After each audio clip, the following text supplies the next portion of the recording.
Musim semi sudah resmi berakhir dan banyak anime yang sudah tamat.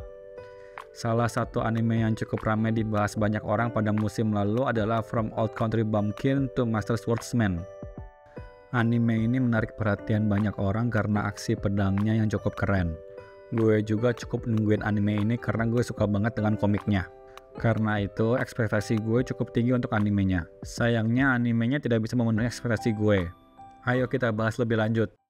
Sesuai dengan judulnya, From Old Country Bumpkin to Master Swordsman menceritakan tentang seorang guru ilmu pedang di kampung.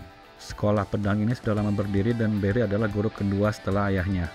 Suatu hari, Beryl menerima surat dari mantan muridnya. Surat tersebut ternyata mengundang Beryl untuk pergi ke ibu kota untuk menjadi guru khusus dari pasukan ksatria.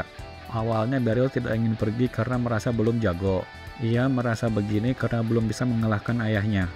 Tetapi Beryl akhirnya harus pergi ke ibu kota setelah dipaksa oleh ayahnya.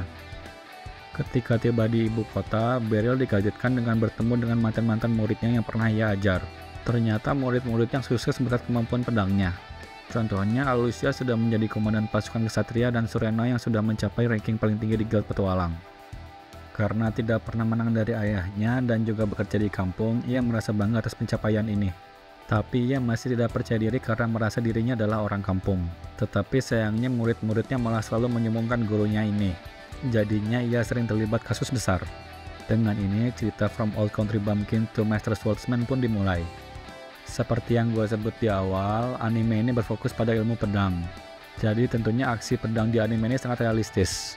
Animasinya juga mendukung aksinya. Tidak hanya itu, lagu opening dan endingnya juga mewah.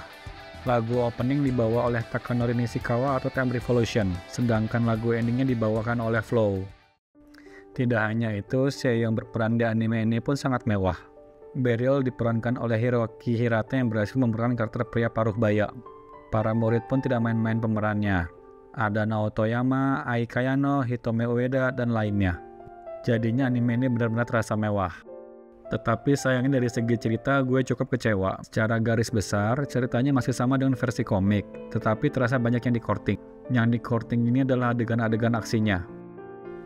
From Old Country Bumpkin to Master Swordsman ini berasal dari light novel, tetapi ada juga adaptasi komik.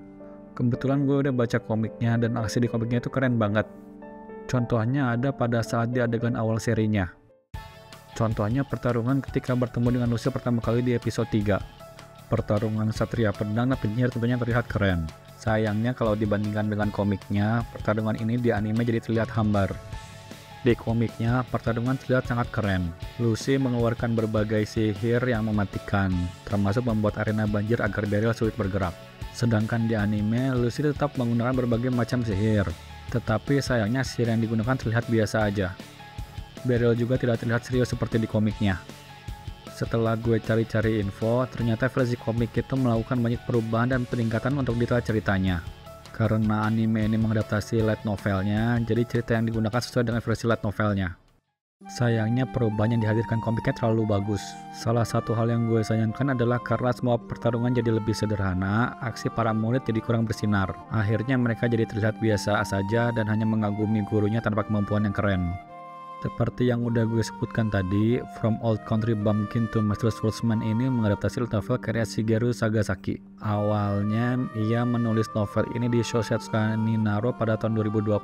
Tetapi setahun kemudian, Square Enix menerbitkan judul ini dalam bentuk light novel dengan ilustrasi oleh Tetsuhiro Nabeshima. Light novelnya masih berlanjut dan saat ini sudah mencapai volume 9 yang rilis pada Maret lalu. Sedangkan adaptasi komiknya terbit sejak 2021 yang digambar oleh Kazuki Sato. Seperti yang gue bilang, versi komik ini jauh lebih keren, jadi gue sangat saranin untuk baca. Sejauh ini komiknya udah ada 7 volume dan volume terbaru rilis di Maret kemarin. Komiknya juga memiliki 2 spin-off. Spin-off pertama berjudul Hajimari no Mahou Kenshi ditulis oleh Itsuki Watanabe dengan gambar oleh Megumu Soramachi. Sesuai dengan judulnya, spin-off ini berfokus pada karakter Visel, murid Beryl yang ahli pedang dan sihir. Sedangkan spin-off kedua berjudul Ryusoken no Kiseki yang ditulis oleh Zenji Yotsuya dan digambar oleh Sasami Hazama. Spin-off kedua ini berfokus pada karakter Surena yang merupakan petualang dengan ranking tertinggi. Kalian bisa menonton From Old Country Bumpkin to Master Swordsman eksklusif di Prime Video. Jadi kalian harus langganan terlebih dahulu untuk bisa nonton. Itulah review singkat gue untuk From Old Country Bumpkin to Master Swordsman. Kekurangan cerita ini terasa sampai akhir. Jadi anime ini cukup mengecewakan dari segi ceritanya. Apalagi bagi gue yang udah baca komiknya. Jadi gue rekomendasiin sekali lagi untuk baca versi komiknya karena memang keren banget. Selain cerita yang lebih seru, banyak panel komik yang bener-bener badass. Terima kasih udah nonton video ini sampai akhir. Beri video ini like kalau kalian nonton anime ini juga. Buat kalian yang udah nonton, gimana komentar kalian soal From Old Country Bumpkin to Master Swordsman? Ayo share di bawah. Kalian juga bisa dukung langsung teman hobi lewat Saweria, Traktir, dan Ko-fi. Dukungan langsung ini akan sangat membantu teman hobi untuk bisa membuat konten yang lebih seru. Jangan lupa juga untuk subscribe ke teman hobi supaya nggak ketinggalan konten terbaru seputar anime, manga, dan game. Kalau kalian suka dengan anime action, gue rekomendasiin anime The Osan Newbie Adventurer. Cek reviewnya di sini.